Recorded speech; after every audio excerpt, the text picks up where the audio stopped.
Does anybody else want to turn in the homework assignment? I have it here. I'll be collecting these now. This is your last opportunity for the homework. Thank you. All right, so let's begin. Today we are talking about economic equivalence, and before we get into that, I want to announce homework number 3 is going to be due on Tuesday, February 16th. So I've got that new homework assignment uploaded to iLearn. Here's a paper copy you can also get. If you don't have it yet, you can grab it later. You don't need to have it now. So that's due on Tuesday, the 16th of February. And we've already covered a lot of the material that you'll need to solve that assignment. We've already talked about cash flows a little bit. And today we're going to start talking about how interest is compounded over time. So that's your next assignment. Any questions about the announcements? Okay. What we mean by economic equivalence is we're talking about how the time value of money changes because of inflation primarily.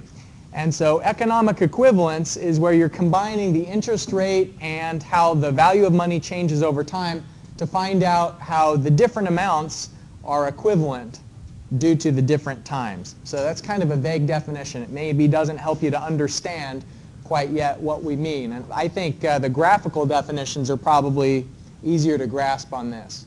But the way that it works when we're finding the value of some certain amount in the future is we consider the interest rate that the money is compounding at and the amount of time that elapses between the present, the future.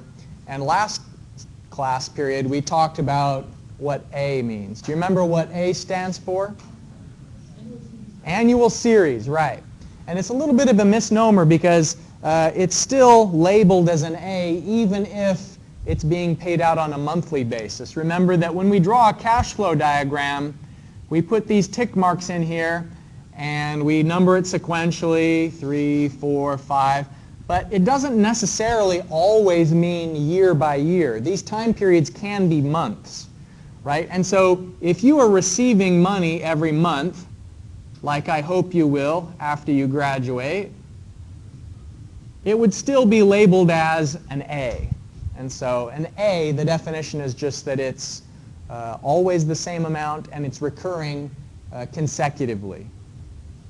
So in economic equivalence, what we're going to be doing is we're going to be saying, for example, as I've just drawn on the board here, you're getting paid a certain amount every year, so how much would that be worth in today's terms? What would be the amount that I could pay you now if, let me try and get these lines exactly the same, all right. So if I was willing to offer you 10,000 dirhams every month for 5 months, then how much would that be now? And it's not just as simple as multiplying the number of payments by the amount. Because remember what we've said is that money in the future is less valuable than money now. You should always take your money as soon as you can get it because inflation and the increasing cost of what you're going to spend the money on means that that 10,000 dirhams in the future isn't as worth as the first payment of 10,000 dirhams. And so we have to take all of that into account when we try and figure out what would be a one-time payment equivalent of all of these future quantities. And that's what we're going to start to tackle today. So here's the most basic example of equivalence when we have a present value and a future value. And in this illustration that's on the screen, you can see that now you are depositing $100, and in the end of the first year, at 1, you withdraw 110. And this rate of return is defined as 10% because that's the interest divided by the principal. So it's expressed as a percentage per time period. So this is an example of economic equivalence. It doesn't matter which you were to choose. If someone is to offer you $100 now or $110 in the future, if your inflation rate is 10%, meaning that the cost of what you were going to spend that money on is increasing at 10%, then it's the same.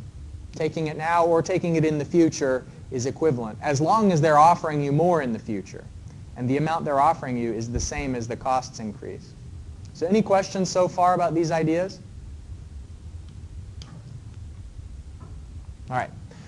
We are going to dive right into the in-class exercise because it's a little bit more lengthy than some of the ones we've worked on so far.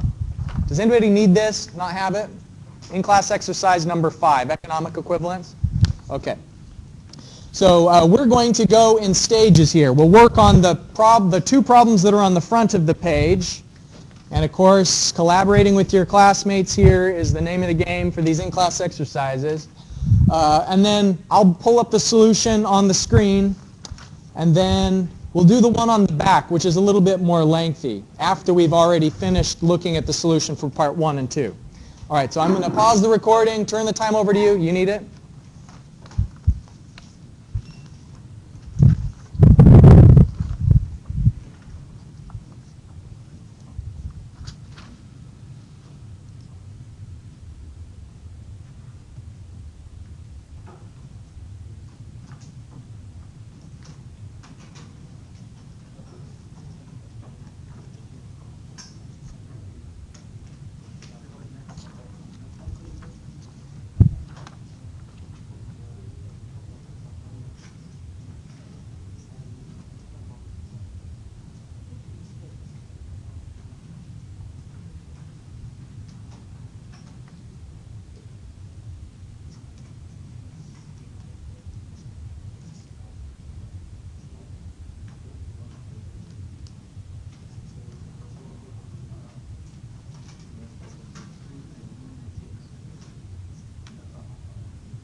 Yeah.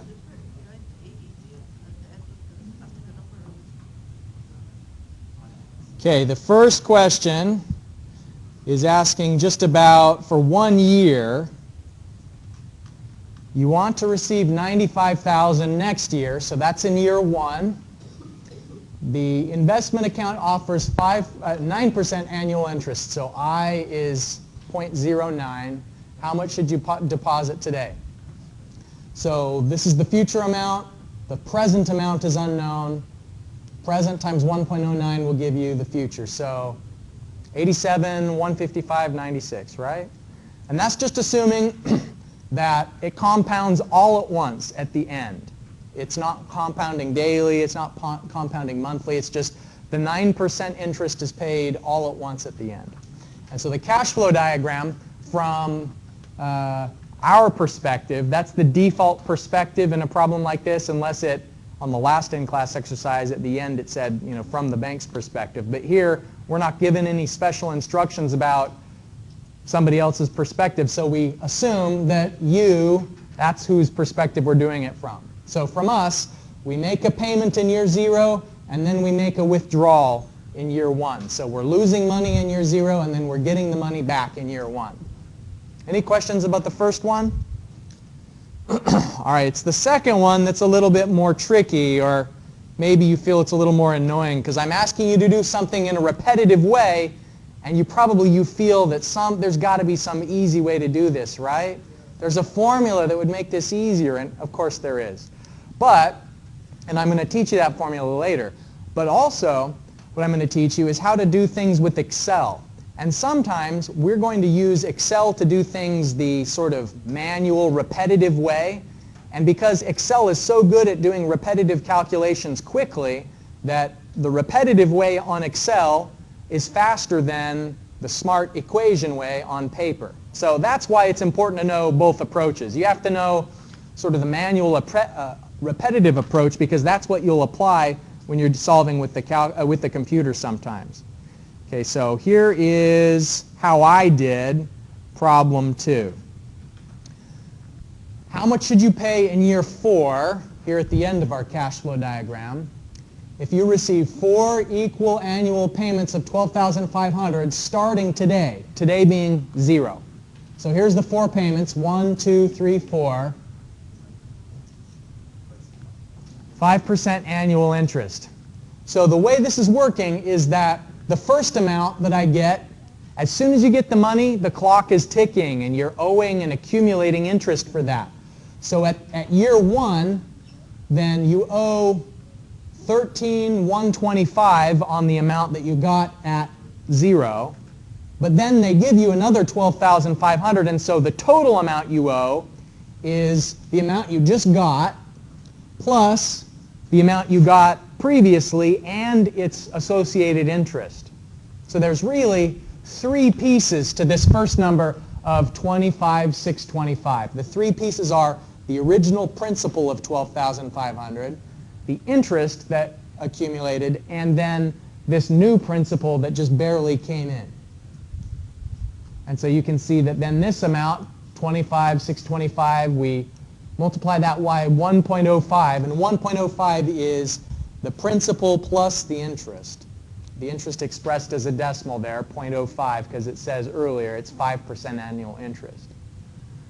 So you see how we just chug away until eventually we've compounded the total amount that has to be paid back at year 4 is $56,570.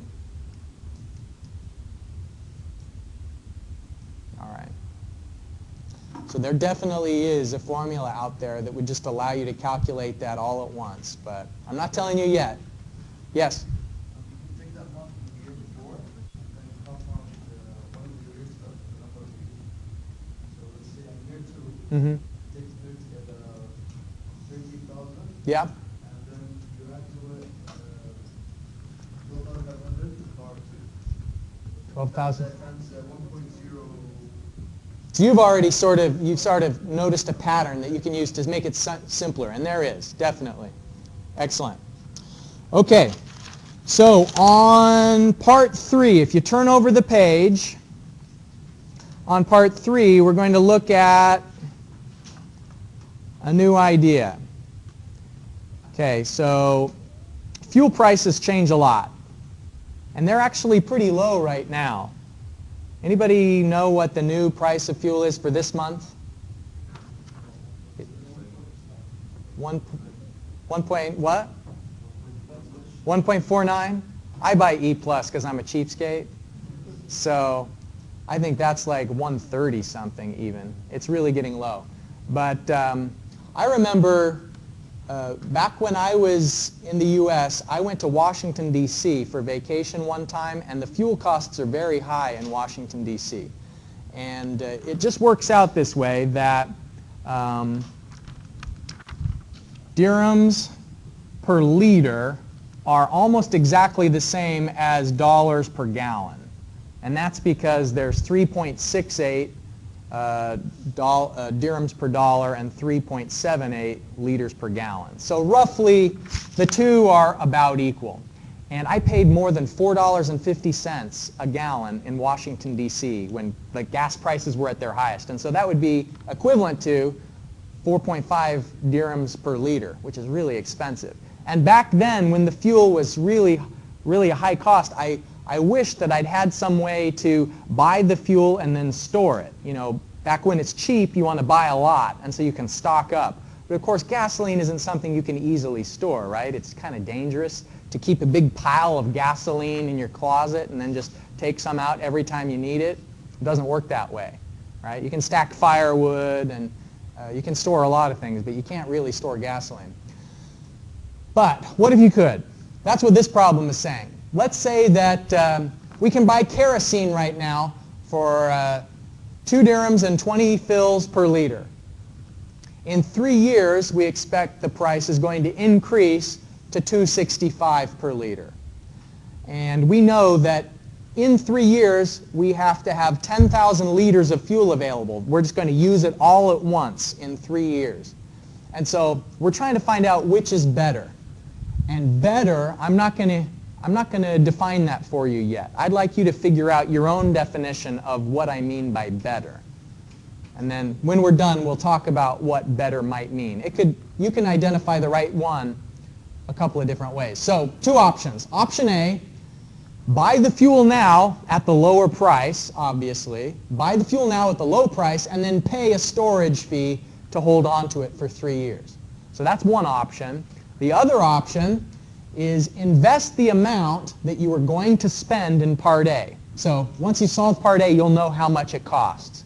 Invest that in an account that pays a total return of 20% over 3 years, and then use that money to buy the fuel at the end of year 3. Question? Total. Right. That's not compounding annually. That's just a total return for the 3 years. All right. So I will turn you loose on this problem, and then we'll talk about what better means once you've got some ideas.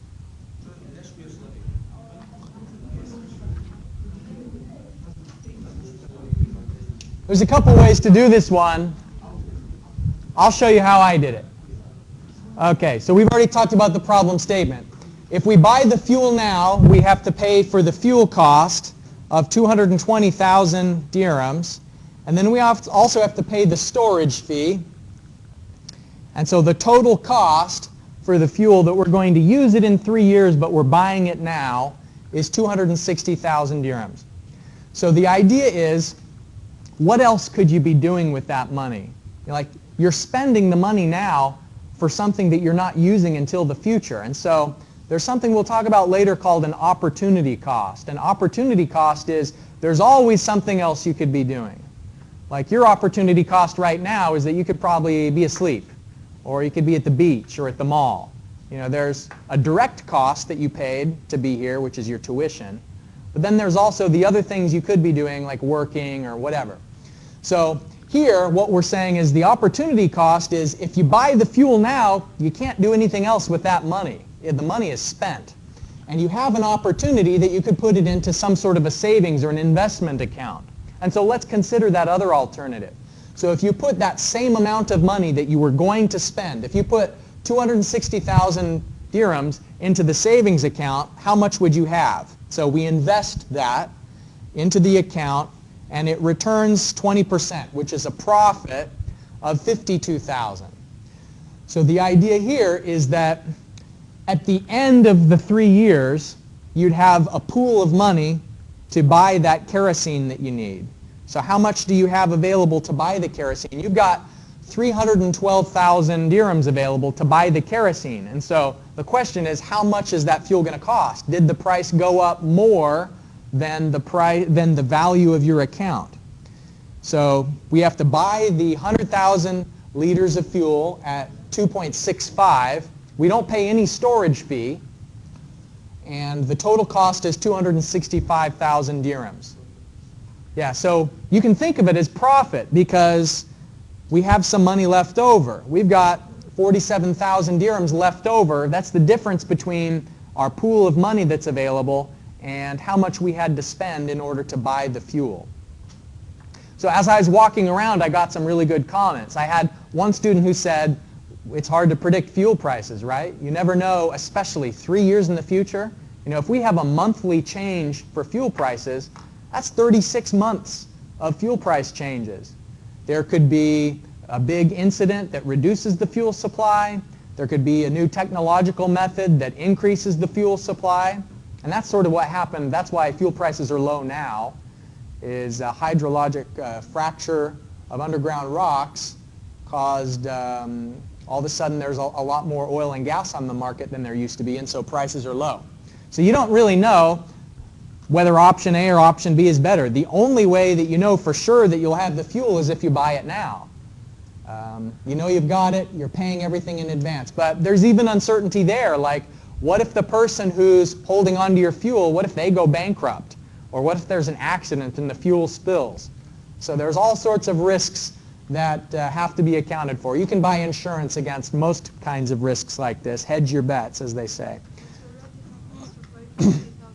Good point. Yeah, so maybe the uncertainty is the fact that you've already got leftover money. You've still got this 47,000 dirhams.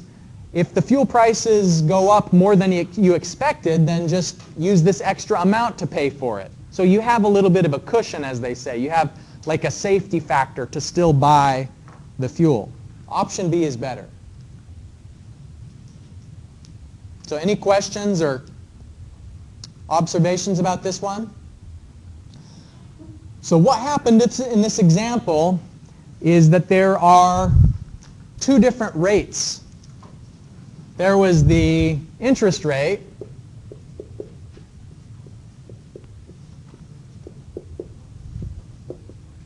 for 3 years was 20%. How much did fuel prices go up? What was the percentage for that? Fuel prices, if we want to express it as a percentage, the finished price was $2.65, right? 2.65, and the starting price was 240 or 220. Okay, 220 divided by the starting amount, 2.20 times 100. How much did fuel prices go up? 20.45, but then there was also the storage fee. So it's better to have your interest rate to be saving, to have your investment pool accumulating because the fuel prices are going up faster than, if you take into account the storage fee, then the fuel prices are making it more advantageous for us to just invest the money. And when we were going through and doing that research in class, you were finding the interest rate, like for a savings account in the UAE, is about what? 1% approximately. Some of them were even less than 1%. Let's look at inflation.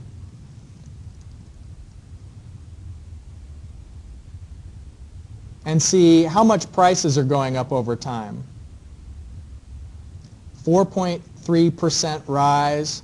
There is a Ministry of Economics and Statistics.